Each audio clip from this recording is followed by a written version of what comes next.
Hi guys, welcome to TechTube channel. Hope you're doing well. In this video I'm going to show you how to receive only messages from your friends in Discord. So let's go to Discord first.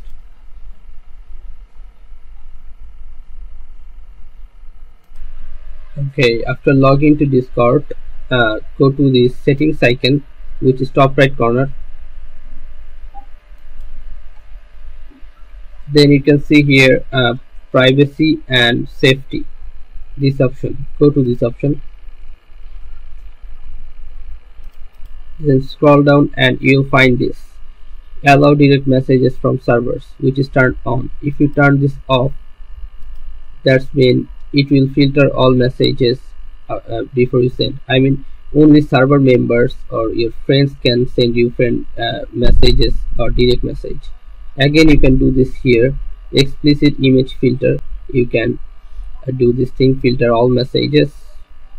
DMs filter, you can do this thing. Okay, so guys, this is how you can